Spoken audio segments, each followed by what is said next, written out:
Alright, let's do this.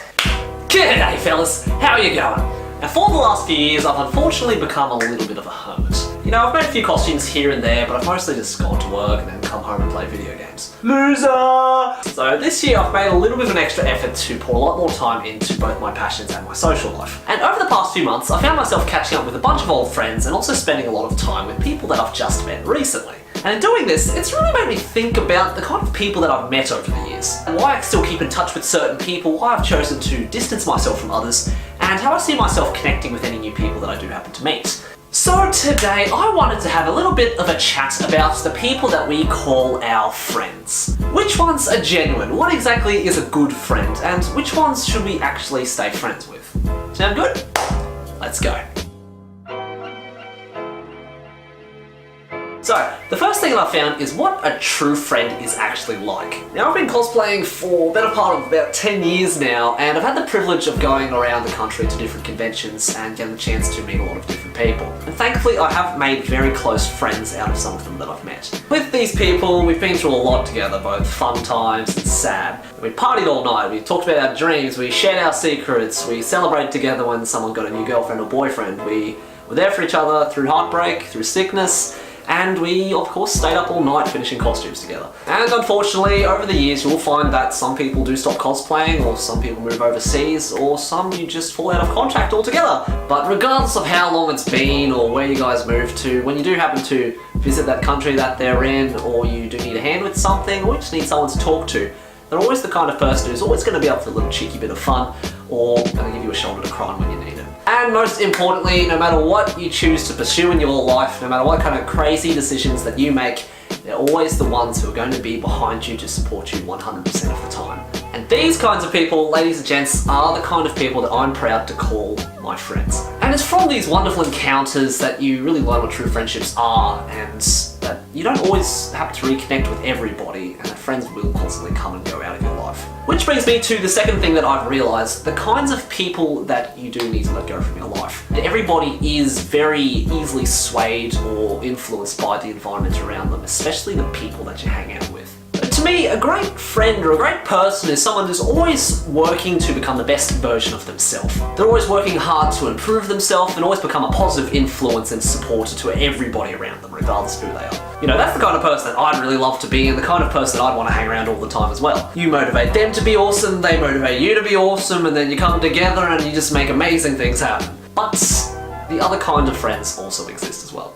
They're the kind of people who are just comfortable being the way they are. They're the kind of person who's scared to get left behind. The kind of person who doesn't believe that these crazy dreams, ambitions or goals you have are realistic or ever going to come true. The kind of people who take your positive energy and don't give anything back. They're the kind of people who just full of negative vibes and quite frankly just bring you down. So for these people, regardless of who they are, whether they're really close friends, whether they're new friends, whether they've been old mates that you've known since high school for 5 or 10 years, if they're the kind of people I've found that are the negative influence in your life, they're not really your friends anymore. Now, I'm not saying you need to call them up and yell, "We're not friends anymore!" But I've found that you shouldn't really be the kind of person who feels the needs to go and hang out or associate with them or do things for them if they're the kind of person that brings those negative vibes into your life. There's no real benefit there, and they're not really going to bring or share any value with you guys in your relationship. At the same time, people can change. If not by your direct influence, then perhaps, hopefully in future, that they'll become more self-aware of the kind of person that they are to you and the kind of people that you like to hang around yourself, and hopefully they'll change into that kind of person as well. And the last thing that I've kind of realised about friends and groups is that you shouldn't feel pressured to hang out or be friends with someone that you don't get along with just so you can fit in. And just because one of your friends is a good friend with somebody else, it doesn't mean that you should feel pressured to do so as well. Just because a group of your friends is watching a TV series about a topic that you really don't resonate with, doesn't mean that you have to watch it as well. And if everyone else is planning this big group cosplay in which you're not really fond of the series, the character you've been designated, the design or anything about it, you don't have to do it either. Or maybe you've already experienced it yourself already. Maybe the group is doing something you're not particularly interested in, or maybe they're doing the series that, you don't really like at all. And you kind of go along with it because you don't want to feel left out or be alone. Now, I've experienced both of these things where I've kind of, went along with the series that everyone in the group was watching, and I've joined a group cosplay that everyone else was doing, and I was designated a character in which I had no interest in. And let me tell you, from these experiences myself, I didn't feel satisfied with the time and money and effort that I was invested into watching the series and cosplaying the character. And after that, I didn't actually feel that much closer at all to the group of people that I just started to get to know as well.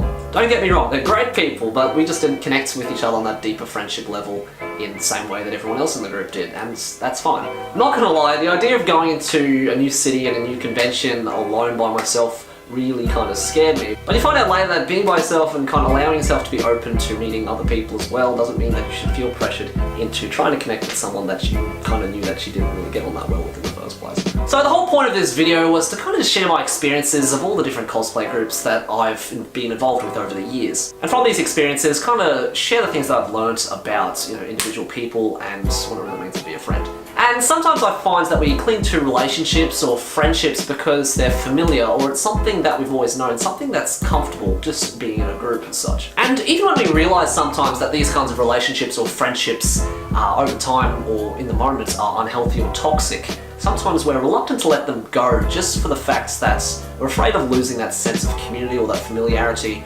or just afraid of being alone in general.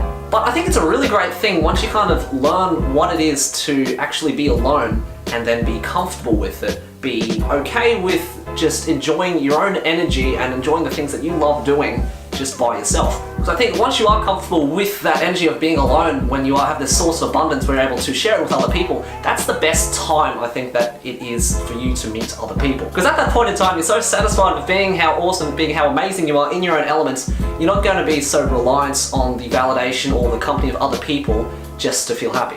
And even if you are going to be alone by yourself for that point in time, if you're happy in your own element, you eventually will meet the kinds of people who you share a lot of common interests with, who share those positive vibes with you. The kind of people who you bounce off each other, who will lift you up to become the best version of yourself, and you'll help them to become the best version of themselves, rather than the kind of people who have these negative thoughts and just drag you down instead. I'm really lucky that I've been able to meet some wonderful people in my time that I'm really happy to call friends. And at the same time, I'm always open and eager to seeing what other kinds of people are out there who's able to share their energy with me, and I'm able to share it with them, because it's with these kinds of people that I'd really prefer to share my time and spend my energy with than waste it on anybody else. G'day fellas, thanks for watching this video. It was a little bit different, it's more of a rant, just getting some different thoughts off my head about what I've been thinking about over the past few weeks about cosplaying people in general. But if you got this far, really appreciate it, thanks for watching. Over your time in cosplay, I really hope that you've managed to meet some amazing people and make some wonderful friends out of them, because